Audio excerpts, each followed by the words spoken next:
এদিকে আবু সাইদকে গুলি করে হত্যা করা হয়েছে। কোটাভিত্তিক আন্দোলনে শেষ হয়ে গেছেন আবু সাইদ। তুরপাক খাচ্ছে সারা বাংলাদেশে। জানাজা হয়েছেন ঢাকা বিশ্ববিদ্যালয়। নামছেন আন্দোলনকারী ছাত্রীরা।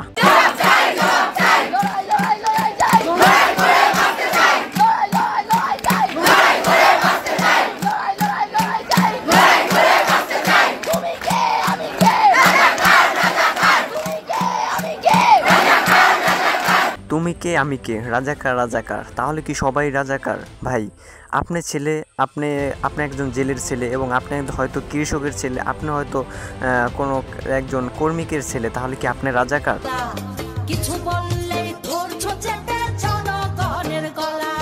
বাংলাদেশের 60% মুক্তিযোদ্ধার নাতিরা যদি চাকরি পেয়ে যায় তাহলে বাকিরা কি করবে?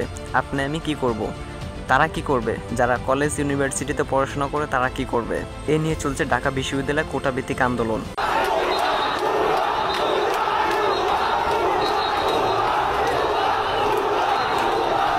এদিকে পুলিশ মিছিল বন্ধ করার কারণে নামছেন ছাত্রীরাও মিছিল।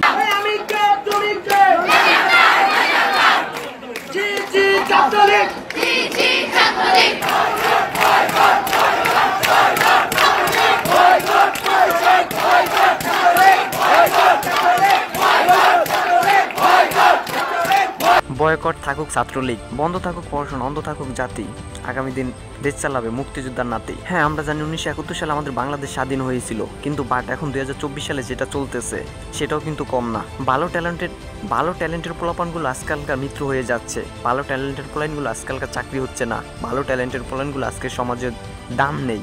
ভালো ট্যালেন্টের পোলাপানগুলোর কোনো আজকে মূল্য নেই। হ্যাঁ, যাদের কোটা ভিত্তিক আছে তারাই মূল্য, যাদের কোটা আছে তারাই রেয়ার, যাদের কোটা আছে তারাই আজকে সমাজে চলতে পারে। তাহলে ভাই, আপনারা আমার কোটা নাই, তাহলে আমরা কি করবো? আমাদের কি কোনো চাকরি হবে না? আমাদের কি কোনো কিছু হবে না? আমরা কি চাই না যে আসলে একটা সরকারি চাকরি হোক কিংবা আমাদের একটা ভালো প্রতিষ্ঠানের জায়গা হোক? তাহলে আমাদের কি আর হবে না?